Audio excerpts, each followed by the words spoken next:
জানি না যে আমাদের যে রাজনৈতিক দলগুলো রয়েছে নির্বাচন কেন্দ্রিক একটা শব্দ আসলে কেন তারা শুধু নির্বাচন পিছানোর ভয়টা করে। এখনো আমাদের মায়েরা বাবারা তাদের সন্তানের লাশ কোথায় দাফন করা হয়েছে, কোথায় আছে এটা খুঁজে বেড়াচ্ছে। রায়ের বাজারে সেই কবরস্থানে গিয়েছে যেখানে শতাধিক লাশ বেওয়ারিশ ভাবে দাফন করা হয়েছে, অথচ তাদের প্রত্যেকেরই ওয়ারিশ রয়েছে। আর দেখুন, সবচেয়ে গুরুত্বপূর্ণ বিষয় হচ্ছে যখন আমার হাজারের উপর মানুষকে এভাবে হত্যা করা হয়েছে, এখনো আমাদের মায়েরা বাবারা তাদের সন্তানের লাশ কোথায় দাফন করা হয়েছে, কোথায় আছে এটা খুঁজে বেড়াচ্ছে। এবং সে সময় পরিপ্রেক্ষিতটা এমন ছিল যে আমরা রায়ের বাজারে সেই কবরস্থানে গিয়েছি যেখানে শতাধিক লাশ বেওয়ারিশ ভাবে দাফন করা হয়েছে, অথচ তাদের প্রত্যেকেরই ওয়ারিশ রয়েছে।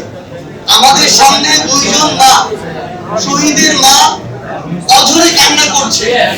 আমরা আমাদের জায়গা থেকে ব্যক্তিগতভাবে আমাদের যদি ওইটুকু অনুভূতি, সহমর্মিতা থাকে, তাহলে যে কেউ বিবেকবান একজন মানুষ এটুকু দাবি করবে যে যেই খুনির নির্দেশে এত বড় একটি হত্যাকাণ্ড হলো 1971-এর পরে বাংলাদেশের ইতিহাসে, অন্তত ওই খুনির বিচারটা আমরা এই বাংলাদেশে দেখতে চাই। আমি শুধু আমার ওই শহীদের মা যে কথাটি বলেছেন, আমি সেই কথাটাই আমার মুখ দিয়ে আপনাদের সামনে তুলে ধরেছি পুরো বাংলাদেশের কাছে। এটা শুধু ওই দুইজন শহীদের মায়ের কথা না, পুরো বাংলাদেশের এই অভ্যুত্থানে আহত সকল যোদ্ধা এবং শহীদ পরিবারের একই কথা। এবং এটি আসলে আমরা জানি না যে আমাদের যে রাজনৈতিক দলগুলো রয়েছে নির্বাচন কেন্দ্রিক একটা শব্দ আসলে কেন তারা শুধু নির্বাচন পিছানোর ভয়টা করে।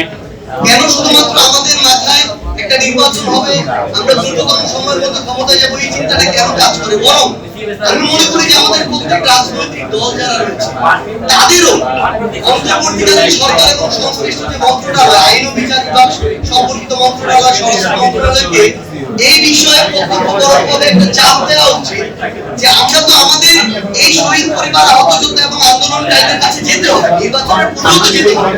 তখন যেন আমরা বলতে পারি যে আমরা ঐক্যবদ্ধভাবে খুনি হাসিনার বিচার নিশ্চিত করে এসেছি, বাকিদের বিচারও নিশ্চিত হবে।